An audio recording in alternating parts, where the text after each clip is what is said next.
no room to speak at all. At least I'm planning it that way. I did call you the big sympathizers of this day's various topics, so I don't even know where to start. You were already challenged from the stage in an unequal position as a member of the audience, so I would like to start with you.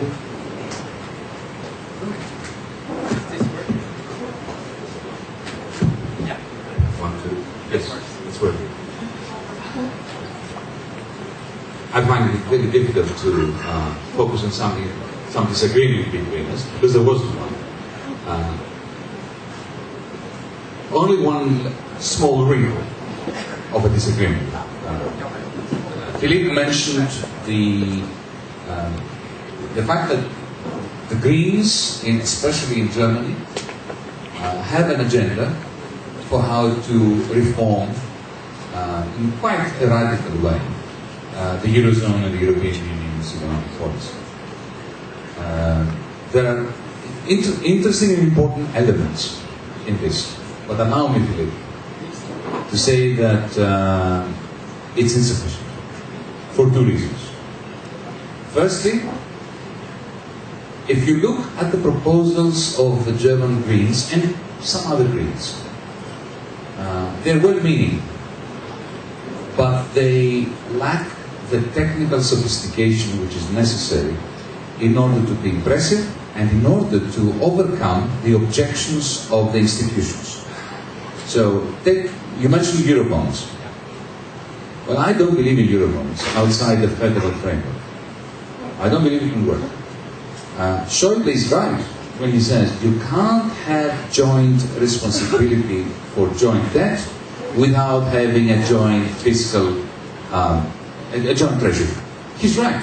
So, but remember what I said in my speech, and I saw you were very much in agreement when I was saying that to find the antidote for Eurokina, for the dogma that there is no alternative in this European Union, we need to be able to put forward proposals that would work tomorrow morning without treaty changes.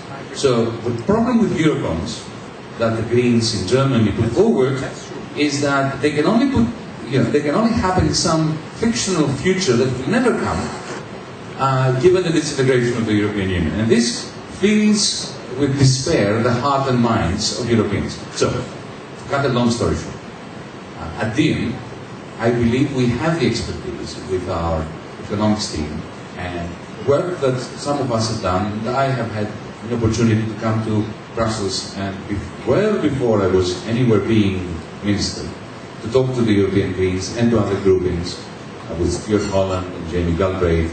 We have this expertise that the Greens don't. And we're talking amongst friends. But we lack something that we need from you, from the Greens. We need this vision about sustainability. Those of us who come from the left, we have a natural tendency to overlook the importance of the green transition. We think that, let's build a few more railways and a few more cars and all that, and everything will be okay. No, it won't be okay. We will then continue to resemble a stupid virus on the planet. Yeah? So, where I think we can make waves here, where I think we can impress the average European, especially those who don't care about the left, who don't care about the Greens, who simply want something to give them hope and inspiration. In the context of what is, after all, an infrastructure for people from different political parties and different agendas and even different conceptions of the good society from a philosophical point of view, DiEM is trying to provide that. So I would like to invite the Greens to join us in this process of coming up with a progressive European agenda so that you can benefit from our expertise on finance, on what to do with the banking regulation system that the Greens are not very good at, on what to do with the public debt, on what to do with investment, how to link from the European Investment Bank to the European Investment Fund to the European Central Bank, all those things, and infuse into our process the green agenda. Yeah, well, good suggestion, and of course I'm interested. And Yanis, you may have noticed that I'm not an economist. I'm an That's engineer. very good for you. Yeah, I agree with that. Because, well, I keep saying that what differentiates engineers, like I am an economist, is that usually economists ignore the law of thermodynamics and therefore the limits to what you can do to a physical environment like the planet. And unlike engineers, economists believe in technology. Being an engineer, I know what the limits of technology are. You know, you cannot extract anything, and that's again the law of thermodynamics. You cannot have 200% efficiency for a machine. Actually, you know, you always transform a higher form of energy to a lower form of energy, and so there's decay and there's heat dissipated, and that makes a number of things impossible. So you're right. Well, we need to have a dialogue certainly between engineers and economists, and not just engineers and economists, because that would be a sorry world. I would just say that also in terms of Eurobonds, when we look at the need for the green transition, we need investment. And actually, correct me if I'm wrong, Yanis, but if we have the EIB funding the investments and not just the Juncker plan, because this is a joke, but a focused investment plan in transitioning towards at least, the energy, transforming our energy supply, funded by the EIB, whose bonds are bought by the ECB, then don't we have Eurobonds, actually? No, we have something better. Yeah. Something much better. We are simulating Eurobonds without actually creating. Exactly. Yeah? And this has been our proposal with Stuart Holland, as you may know, since 2004. And we've been working on this. And I have actually said this to Draghi. I've said it, I was a governor of the European Investment Bank. I made the proposal in the Board of Governors of the European Investment Bank. And you may find it difficult to believe, but there was enthusiastic support. And who were your allies in the board? Almost everyone. Almost everyone agreed with that. But it didn't happen. It didn't happen because the European Investment Bank cannot do this on its own. This is a coordination failure. What it needs, we need three parties to make this happen. We need the European Union Council to give a green light to the EIB to carry out, and let's put some numbers here on the table. 6% of European Union GDP has to be invested in green energy. 6% every year. Every year. Year in, year out. It's a Manhattan project. Yeah, exactly. No, I Yeah? agree with you. You take the best scientists, the best engineers, you put them in a room, big room, and you say to them, okay, like with the Manhattan project that created the atom bomb. Here's the money, we expect results within the next 2 years. Breakthroughs. Technologies we don't already have. But at the same time, because I agree with you, innovation is overrated. It's important. But we must also be a Europe of the maintainers, not just of the innovators. The people who maintain the infrastructure, who maintain the hospitals, who maintain the schools. We must not be completely usurped by the notion of innovation. It's also maintenance. And the other thing you don't know about me is that I'm not an economist. Are you not? No, I'm an anti-economist. No, seriously. I made my career teaching in economics departments and being a professor of economics. But everything I ever wrote and taught was a critique of economics. Gáspár Miklós, please. Well, nor am I an economist, but the thing is that, of course, nowadays they call economists only people representing the orthodoxy and the classical economists and so on and so forth. But what I was musing about listening to you, you speak as though you have the power. And you don't.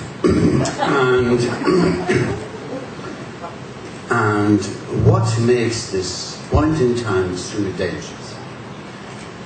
If you throw back your mind to the period between the wars, two events are ominously similar to what's happening now. One is the dissolution of the Society of Nations, that everybody, with a sense of history, was thinking about when the Brexit happened. and of course the dissolution of the gold standard and such like, that has prepared then the war and now something else. What is happening at this moment, this deep crisis, political, cultural, economic and social, in Europe and elsewhere, is happening in a situation that is very different from what had happened in the past, for one main reason. And this one main reason is the historical absence of the workers' movement. The great adversary of the existing system in the past, it has been the international workers' movement with all its crimes and sins, both social democratic and communist. That has presented to the mind of everybody before that there was an alternative, that capitalism wasn't the only player, that even if the Soviet Union and the Chinese People's Republic were abominable and frightening, at least there was a thought that was presented to be as the flip side of capitalism. It was imaginable. And what appears today as the difficulty of radical criticism of any kind is that from our imagination, the possibility of a fundamentally different order is missing. And that is one of the reasons why the successes of the left, the authentic left, are so modest. So what I would very modestly propose today, not anything much, really, it's not the time, is a slight change of a wrinkle in our imagination, namely that we should imagine capitalism as being historical in character, not being eternal, not being natural, not being identical with the fate of humankind. It is just an historical creation that was born, that lives in a moribund way today, and it will die. And that is the perspective of our struggles. Whatever the differences between us, and there are several, I won't get into them because that's not important. I don't represent any political organization or force, so my private views are of no interest. But what I would propose to all of you, to have this very modest historical perspective, that even if you are radical reformists as yourselves, yeah, what does it What are you? I'm not a reformist. Oh, good. So a radical non-reformist. I claim to be one radical reformist. And a radical reformist. And a shameful revolutionary here. Very shameful. In spite of all these differences, we should keep in mind that whatever happens through distribution, through just taxation, through ecological justice, through a welfare system and so on and so forth, these changes are all within the horizon of capitalism. And they will be something more than that only if you know that capitalism is moribund, that the parliamentary systems are not here necessarily to stay, that elective systems that are always conducive to elitism and to a class of professional politicians unavoidably are not eternal either. That the system of the nation states is not eternal either, and that the system of white Christian nations called the European Union is not the whole world. what clarification, in what time term are we thinking? Eternity. Besides the non-reformists and reformists and revolutionaries, let us have the floor for the ex-spokesperson of the Greens from Poland. What happened? Actually, I am happily retired in my political functions, but not in my intellectual responsibilities. And that's the point where I would start. So, where are we now and what we can do next? I believe these are the questions we should address here. And I believe that the concept of democracy, or the idea of democracy, which somehow unites us here, and also which is present in the name of the Democracy in Europe movement, is actually the crucial thing now. Because what we are witnessing all over the continent right now is a misguided revolt of democratic subjectivity. It is misguided because people who want democracy or want to express their protest against the constraints of their voice do not have good options to choose. So if we look at Brexit, Brexit is a clear example of a misguided revolt of democratic subjectivity. People voted for Brexit against their own class and economic interests. People who voted for Brexit will be hit hardest if it happens. But many of them somehow thought they had no other choice, no other option to show how much they are against the present situation, which is actually, honestly, intolerable. So they addressed this protest against the European Union because that was the question that they could answer. They couldn't address their anger against the Westminster with both political forces who disappoint them, so they addressed it at the one address which was given to them on the ballot. And I believe the same we are witnessing in many other countries in Europe. Like I would explain the result of elections in Poland also as a misguided revolt of democratic subjectivity. And we have the same problem on the European level. So democracy is actually the crucial thing now. But I was hearing very in detail what understandings of democracy were presented today during discussions, and I would like to offer some clarification. So, from the point of view which I believe is correct, democracy is not a political system, it's not a form of government, it is not a model, it is not a set of institutions, and it is not a culture. These are just outcomes of democratic process, but the democratic process itself is struggle, constant struggle of people for the right, the possibility of shaping the situation in which they live.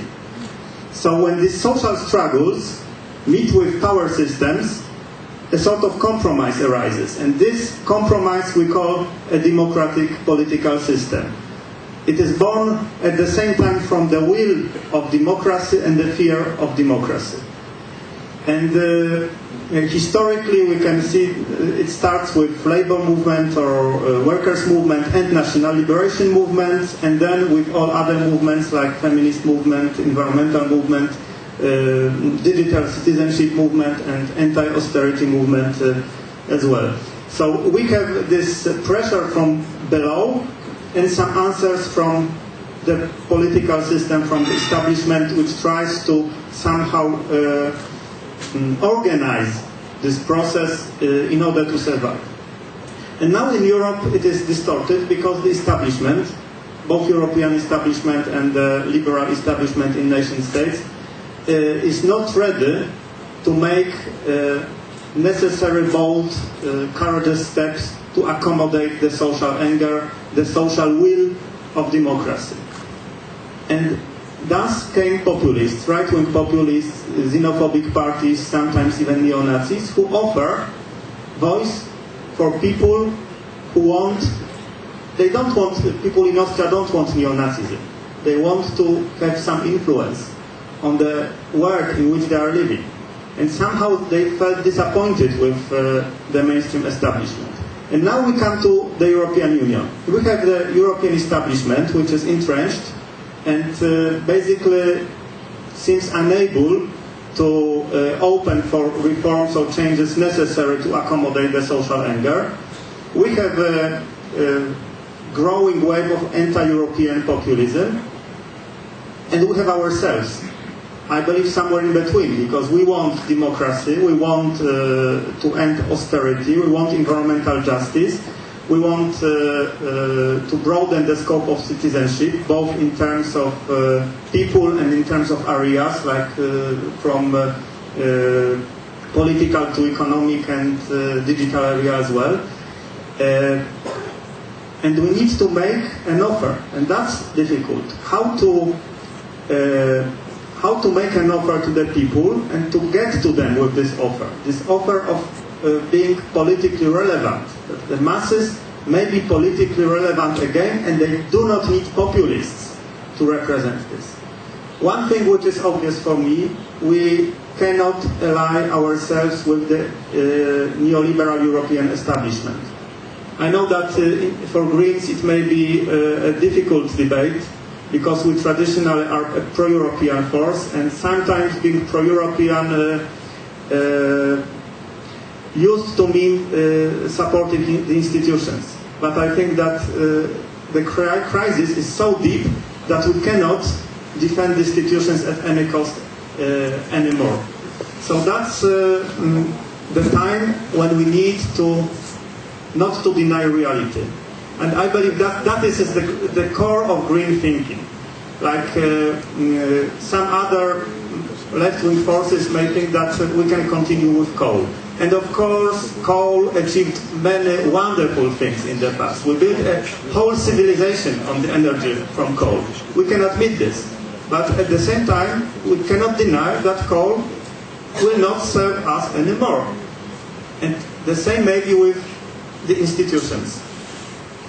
European Union, as it is, as we know it, is an outcome of some 5 or 6 decades of integration. These institutions which were created served it well up to a point, but now I believe it's not enough. We need some bolder thinking. I do not believe that we need to destroy the institution. That's not the point. But we need to think beyond the current institutional arrangement. And just to conclude, I think, Yanis, that you really suit the green thinking also in its problematic parts, and one of its problematic parts is that we as Greens tend to believe that when we have a very precise and well thought of intellectual answer to the problems, it somehow will seduce people. But perhaps we need simple answers which are assecurated with these sophisticated measures that we know and are ready to introduce. So if we are speaking now about Europe, if we are not speaking, telling fairy tales, Eurozone will not survive unless we have a federal budget of at least 10% of European GNP. We may think it's feasible or it's not feasible to have such a big budget. But without such a budget, Eurozone is simply not going to survive. And let's admit this. And now, if we admit this, we can speak about what we want to do with this 10% or perhaps 20%. But 10 would be good to begin with, percent of GNP. Some would say it's good for military spending. It would solve some part of the problem, the economic part of the problem, but of course it is not our answer. So we have a just transition to low carbon economy to achieve, and Yanis says that 6% would be good. So that's already more than half of what I was thinking about. Perhaps European universal basic income. It may be something. Let's think about this, but let's think boldly. If we do not have at least 10% of federal budget, we are not going to save Eurozone, and we need to think about some other currency arrangements for the European Union. It's not necessarily bad, but it's good at least to see clearly the alternative. Goji?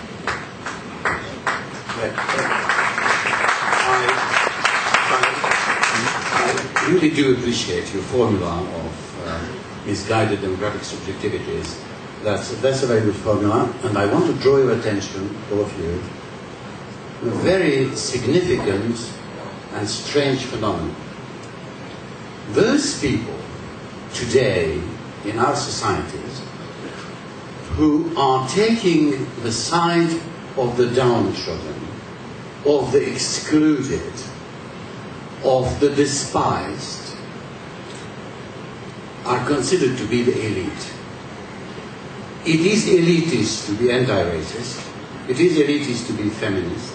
It is elitist to be on the side of oppressed and persecuted sexual minorities, ethnic minorities, immigrants, and so on and so forth. So there is a rhetoric, and not only a manipulation of the right, but it also reflects a genuine view of contemporary society, that preoccupation with those who don't seem to be efficient participants in the capitalist machinery, so-called success, as our syndicalist friend from Romania said very well, who don't seem, because elites seem to defend failures from the honest participants of the capitalist machinery.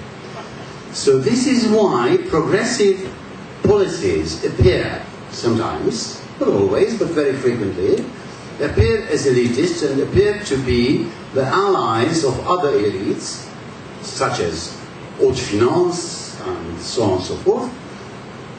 And they seem to be allies in this, in affairs of discrimination and so on and so forth, and neglecting the cause of the domestic, inborn, mainstream, white, lower middle class that seems to be the backbone of society and so on, seems to be today the people.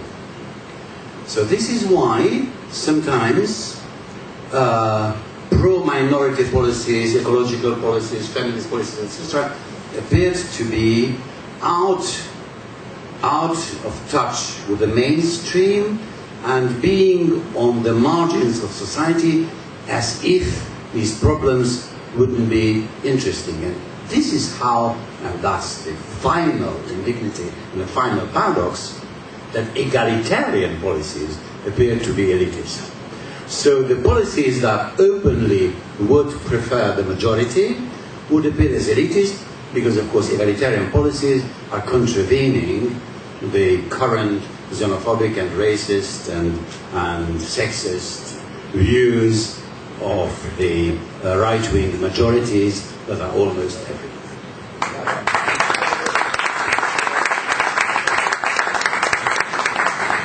Or to put it slightly different by means of an example, today there is a much higher probability that you can get into Harvard or MIT if you're black than if you're poor. So this is to do with what you were saying before about the crisis of capitalism and about the complete unnaturalness of the capitalist process. I want to make a couple of comments. One is about democracy and the other is about capitalism. But first, this is why you Greens need DM, folks. You said something about the budget of 10%. No, nothing less than 35% will do. Nothing less than 35% will do. Have you counted the 35%? Social security? I'll tell you what I count 35%. I count not just the investment into the Manhattan Project that we were talking about, but I'm also talking about the way in which we pay for public debt, the servicing of public debt, the way we talk about parts of social security like fighting against poverty. Now, if you and I were to go out there, either in the European Parliament or on the streets, and campaign for a 10% European Union budget, will be laughed out of the streets, even if we campaign for 1% for the euro, or 2%. So this is why I'm inviting you, or Theo is inviting you to join us, because we have ideas of how to simulate a 35% as a percentage of total income of the European Union, of the budget, tomorrow morning. How it can be done within the existing treaties, without creating a federal budget, without going through the process of convincing Europeans who are now subject to centrifugal forces that are pulling them apart, that they need to come together in this kind of constitutional assembly now before we solve the problem or stabilize. But this is not something we can discuss today. That's what our invitation to you to participate, not just in the dialogue, but in forging, in writing, in authoring this European agenda together.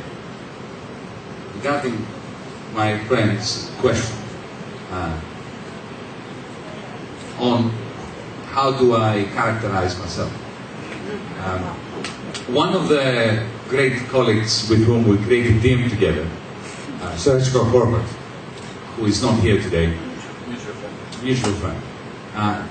I'll tell you how we met. We met because he invited me to Zagreb in 2013 in the Subversive Festival, and he asked me to talk about myself. So I gave a speech in which I defined myself. And the way I defined myself was, I'm an erratic Marxist. So, steadfast Marxist, but always erratic. Because I believe that you have to be inconsistent to remain humanist. But you mentioned, and you were very correct with this, the profound difference between the 1930s, that period of deflationary economic dynamics, and today, another period of deflationary economic dynamics. And you said that back then, there was an organized working class movement which was turning around the axis of a vision of an alternative, which was central planning primarily. Let's be clear on this. Today we don't. Central planning collapsed in 1991, maybe earlier, and the organized labor has been defeated. But there is another difference, which is, if you want, the other side, the other face of the same coin. In the early 1930s, the ultra-right managed to make the transition to government because they had the financing and political favoritism of industrial capital. Today, two things are different. Firstly, industrial capital is not as powerful as it used to be because of financial capital and financialization. And secondly, what industrial capital we have is so globalized that they are part of what I call the troika, not the troika that crushed me and us, but the troika of globalization, financialization, and neoliberalism, which is creating this milieu that you were referring to. Now, I have no doubt, and I know you know that I have no doubt, but maybe they don't, that capitalism cannot be civilized. It is not a natural system of organizing the way people work and distribute amongst themselves the products of their labor. It is constantly producing, from the same processes that generates iPhones and all sorts of gadgets and wonderful things, it produces its own crisis and undermines itself. But a period of deflation is not a revolutionary period. Europe today is not going to produce a left-wing, green vision that can unite the masses. It will only blow fresh wind into the sails of misanthropy, xenophobia, racism, and the other like. This is why we need a period of radical reformism in order to stabilize capitalism so that we can then exploit the contradictions and look forward. There is no doubt in my mind that capitalism is doing that which the left and the Greens have failed to do, undermine itself. They are producing, their factories and their design studios, they are producing all those instruments that make capitalism long-term impossible. So the combination of the internet and the 3D printer... I have a new word for you. If you can stabilize capitalism in order to await the moment when a better moment will arrive, then you won't be either reformist nor revolutionary, but you will be a wizard. I'm sorry, I would be nothing more than I don't need to be a wizard. This is the idea of the New Deal. The idea of the New Deal was a kind of alliance between patrician aristocrats like Roosevelt, the labor movement, and decent people to create a break that stops the slide into the abyss, so that they can fight it out along the lines of class war, along the lines of different conceptions of good society, and finally on democracy. You're completely right. There's no such thing as a regime called democracy. Democracy is a constant struggle. One of the ways that political economists introduce the market mechanism versus the political process is by using the example of two contradictory and conflicting voting systems. One is the democratic voting system, where there's one person, one vote, you go in there and cast your vote, and the other is the market, where every time you buy a tub of yogurt, and you pay, I don't know how many florins, many in this country, it's as if you're voting with your florin. The difference, of course, is it's not one person, one vote. The more florins you have, the more votes you have. Both in the marketplace, in the assembly, the general assembly of stockholders of the corporation, and so on and so forth. So, this is, I think, a useful metaphor to understand the clash between the political realm and the economic realm. So, the market is the market. The corporations, capitalism is the economic realm where you vote according to how much money you have.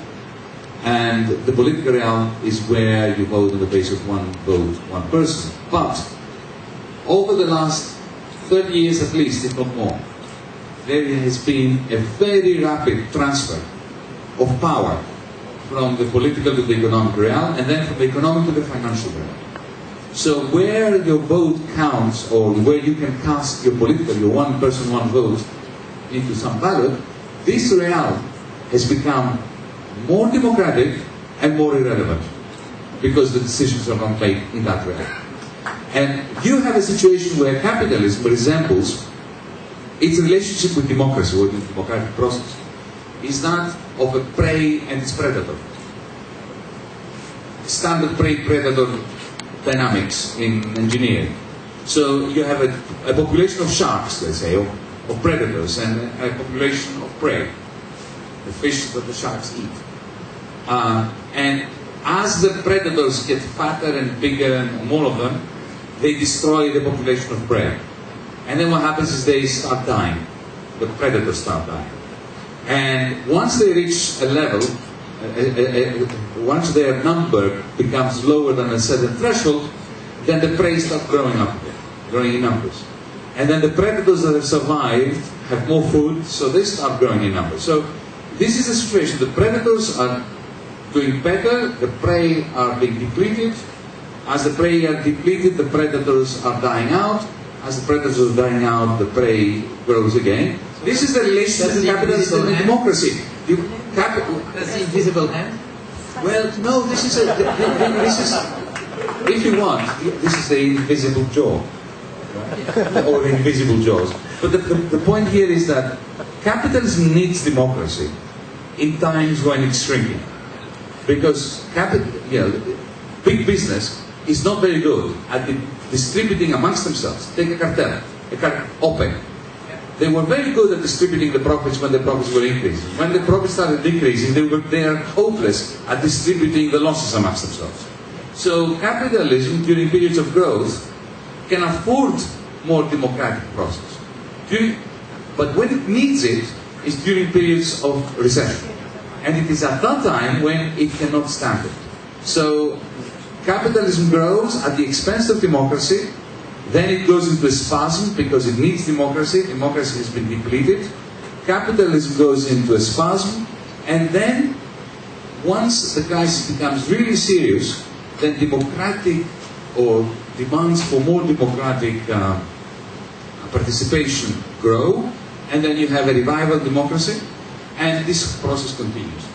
What we must do, so as not to behave like a stupid virus on the planet, is make sure that our democratic movement at an internationalist level is such that we break this cycle. And we can only break this cycle if we understand what he said, that capitalism is not a natural system that can be civilized. The best we can hope for is a temporary stabilization so that we can then plan for the future. Well, first on the issue of radical reformism, I describe myself as that in the sense that we are not standing in this political landscape just to clean up or make capitalism domesticated. So it's quite clear that we are aiming at paradigm shift. But our aim is to do that, well, a bit like you said, but in a gradual way. And I do not know whether that is ever possible. To really get out of get towards a paradigm shift in a reformist way. Let me just look at two sides of the corner. You spoke about financial capitalism. Quite obviously the system is working to the benefit of a minority on the planet, but the accumulation is working. They keep accumulating, so they are benefiting. Do you see those who benefit from the current system, paradigm, spontaneously give up what benefits them? I don't believe that. And so, well, we need indeed a struggle, but also on the democratic side of the equation. I like very much what both of you said about democracy. It was you, I think, who said that, well, basically you cannot have a democratic, representative democracy goes towards basically oligarchy or that's not the word you used, I can't remember. But I could have used it. Yeah, okay. My question is, can we have rules that try to prevent that? Let me just take one example. You might say, well, you cannot have an office for more than 2 terms. Parties, and Van Reepoek in Belgium wrote about this, parties have to be democratic structures, so it cannot be an oligarchy appointing an oligarchy. And then put next to the electoral way of selecting the representatives, can we have random selection of representatives next to it? And that kind of rules, can they, in a way, try to avoid the pitfall that indeed the democratic electoral systems lead to basically a political class? This is something I don't know, because again, those who would need to adopt those rules will be the ones who benefit them right now. So they won't do it unless there is strong pressure. And the question then, and that's what I call the pincer strategy, can we combine the will of some minority within the system with the pressure, and that's where we of course lack an organized workers' movement, but to me, the exploited are more than just workers. So I would say those who suffer from the exploitation, can we combine the two, the action inside with the pressure outside to really make it work? This is the perspective in which I work. And when you said, Adam, that we should not align ourselves with the neoliberal mainstream, I would of course agree with you, with one caveat. And I was part of that effort, we imposed a limited curb on bankers' bonuses, and more importantly, an obligation for banks to disclose their results country by country, globally, all the banks that operate in Europe, that operate, not just European banks. It was because we had basically an alliance with Christian Democrats, Social Democrats, Liberals. Actually, was it an alliance? No, it was not. And it was precisely the pincer strategy. Of course, they would have felt much more comfortable if proposals for those two domains had not been put on the table. But once they were on the table, politically, it was very hard for them to go against limiting bankers' bonuses, or to go against forcing banks to disclose where they do business and where they pay taxes. So, and that was not because people were demonstrating in the millions in the streets about these things, but it was the mere fear of having people demonstrating that had the Christian Democrats and Social Democrats and Liberals saying, well, you know, if we don't support this, we'll get into trouble. So, in a way, we allied ourselves with them to get to this result, but actually it was more an alliance with the pressure of civil society to get these things done. By the way, imposing now country by country reporting on all multinationals is no longer working. because the fear of people standing up to demand this, even after the Apples and the offshore leaks and the Lux leaks and the whatever leaks you want, the fear of civil society is receding. And this is what worries me, because there's one doom scenario where you might say that the global elite benefiting from the system actually may ultimately no longer need a significant part of humanity because of digitalization, because of robotics. And it may be a rational scenario to say, well, if we don't really need those people, should we not eliminate them one way or another? That's a doomsday scenario, but it is a rational one. It is a rational one because, well, the globally wealthy, those who benefit from the current system, actually could still enjoy the benefits without many zillions of people on the planet. So that is what we are up against. And I don't know whether we can still find a way out via a step-by-step approach, even bold steps, but still steps, or if we will need to face collapse to then have changes.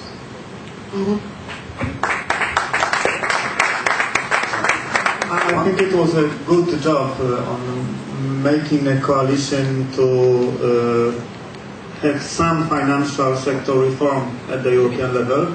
Yes, some limited reform. When I was speaking about aligning, I thought about more existential choice. Like we defend European Union at any cost. And that I'm with you. I'm with you. I mean, to me, it's not the Commission is holy, the ECB is holy, and we can't touch. So we are on the same page. The key thing, and there I'm totally with Yanis. Well, the alternative of retreating back behind national borders is something we don't want. We are committed Europeans, which allows us to say that we are absolutely not happy with the construct as it is today, because we are committed Europeans. Because this is killing the very idea of Europe.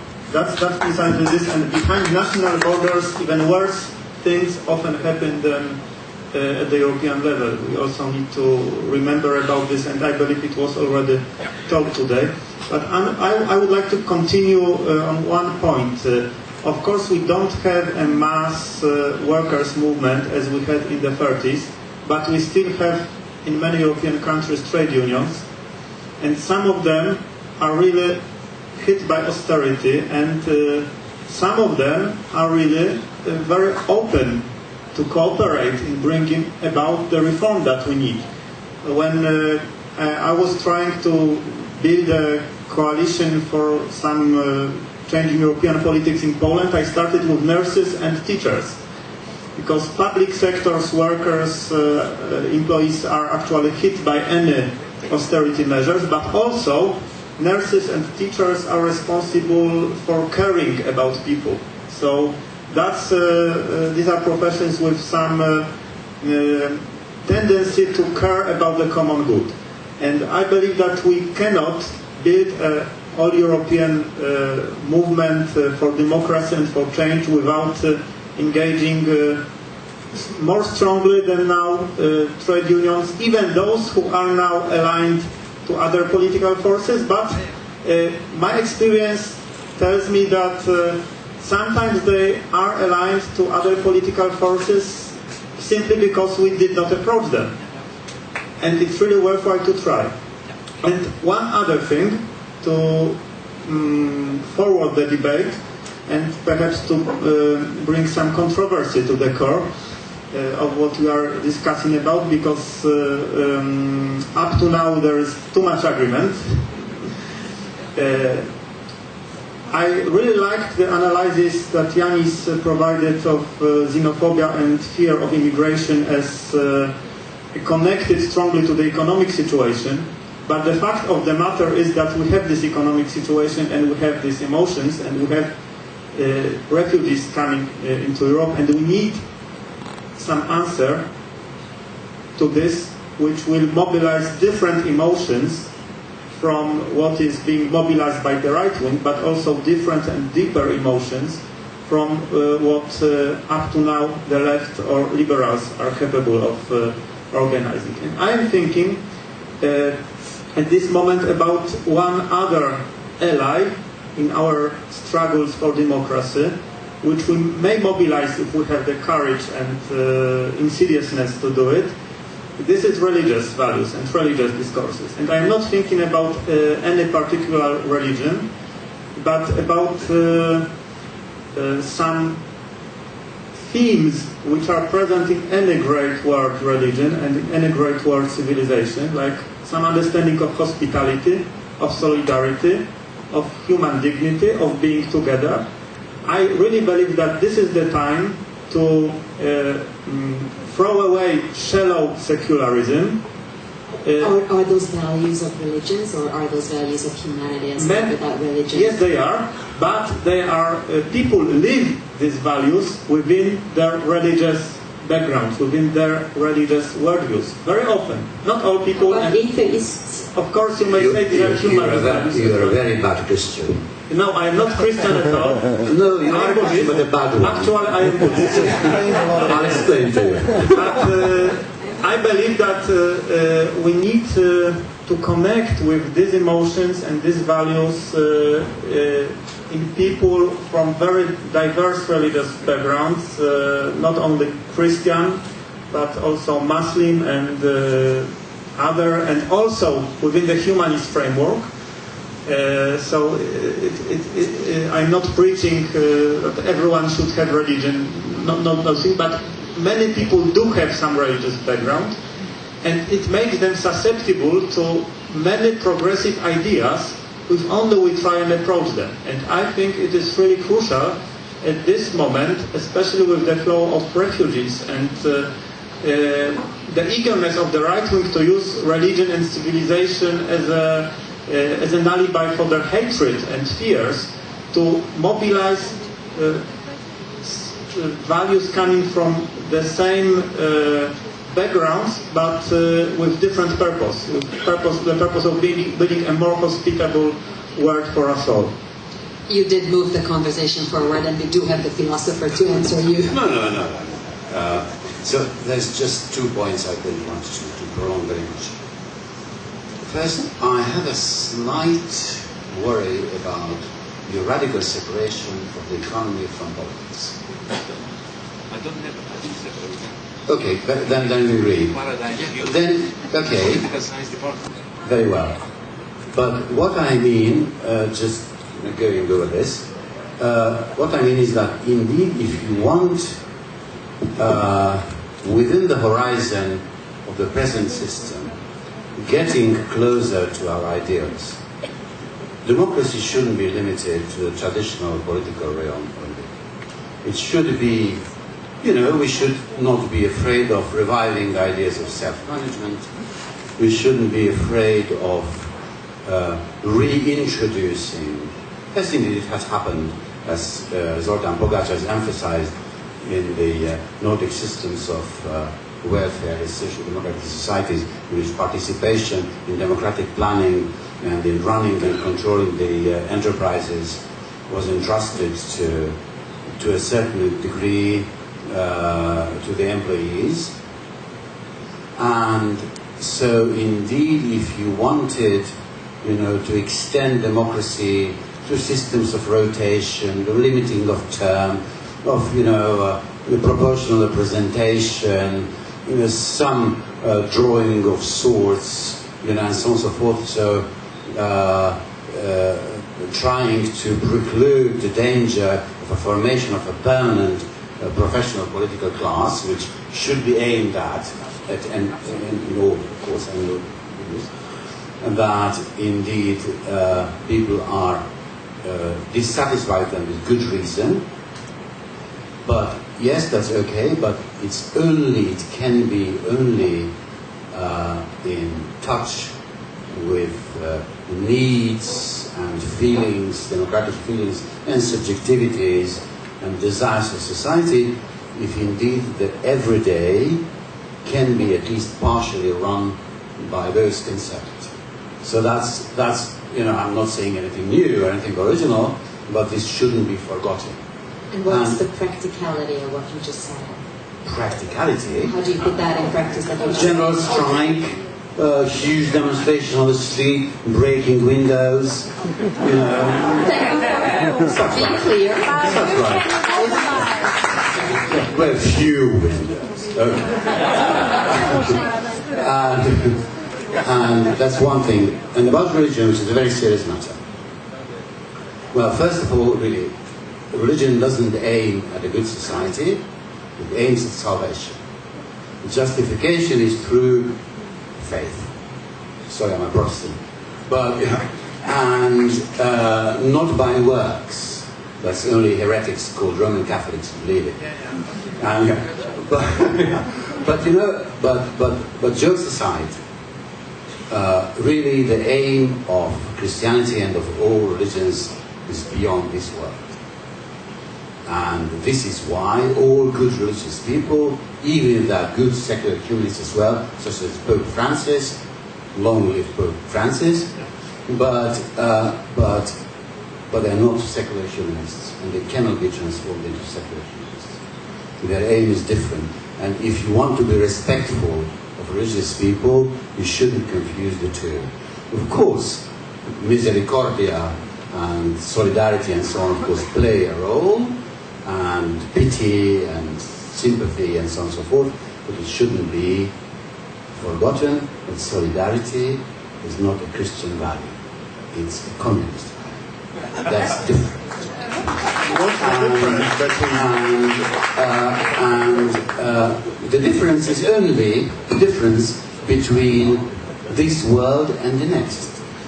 But have you read Kautsky? Surely you have. That's one of my heroes.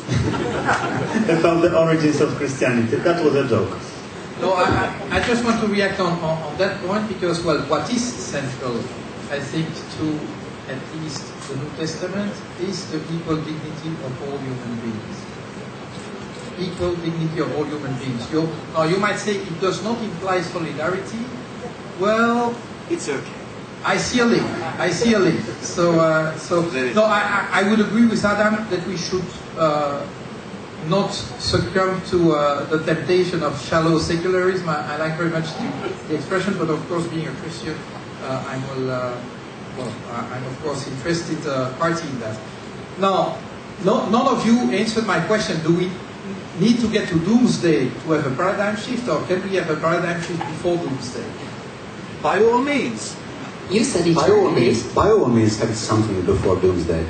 But I don't believe we have the right even to consider the possibility of doomsday. I agree with you. We have to I agree make with changes today. You have to get out there today and campaign for changes that could have happened today but didn't, and which they must happen tomorrow. And that must be our frame of mind on a daily basis. Well, ask for refugees and employing religious themes that could be helpful. Let me first say that there is no way you can compete with the racists and the xenophobes on their ground. You cannot compete with them on the basis of religiosity. You cannot compete with them by saying, oh, we are going to introduce quotas for the refugees, as unfortunately comrades like Oscar Lafontaine have erroneously suggested. The only way you can compete with them is twofold. Firstly, to expose the reality.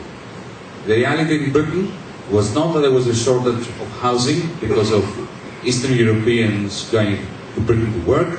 There was a shortage of housing because from the days of Margaret Thatcher, council houses were being sold to the private sector and new council houses were not being built. The reason when the working class in the north of England is feeling disenfranchised is because of austerity. And that is our message to them. Forget the refugee crisis. There is no refugee crisis.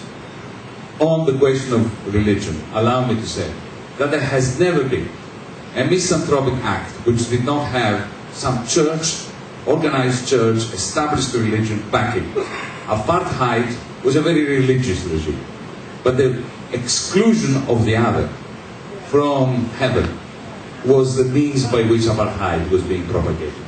Now, I'm not Richard Dawkins. I'm an atheist, but I'm not a religious atheist. I do not believe in atheism as a substitute for religion. I have deep concern and deep feelings for those who are religious, but I shall not consent to the elevation of organized superstition into the ideology of our movement. It is essential. It is essential that we confront racists with passion but no hatred. In that sense, I'm quasi-Christian. We have one short round for conclusions, please, because we have no more time. I'll be very brief. Let's all join DiEM25 in producing the European agenda that can put together we can use as a major weapon against Europeans by February.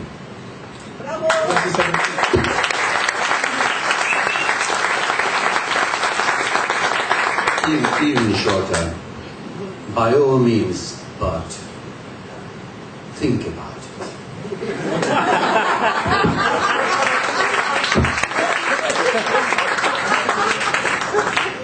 Yeah, well, think about it, but you know, I'm watching my watch, and I see that we are sitting on time bombs.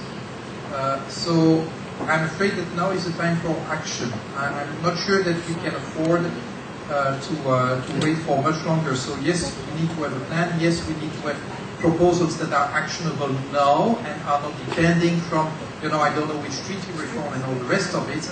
But I will not wait for the 100% perfect plan, because, well, anyway, the battle plans never unfold as they were planned, and it doesn't take a 100% plan to convince people.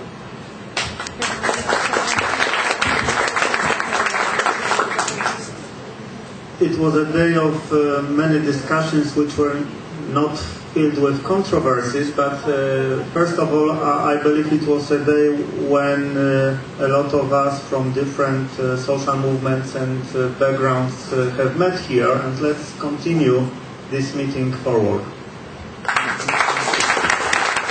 Thank you very much for being here. To you too, and don't forget that we have one more extra bonus panel about Hungary by Hungarians, but not only for Hungarians. And before that, we had the conclusions. Thanks.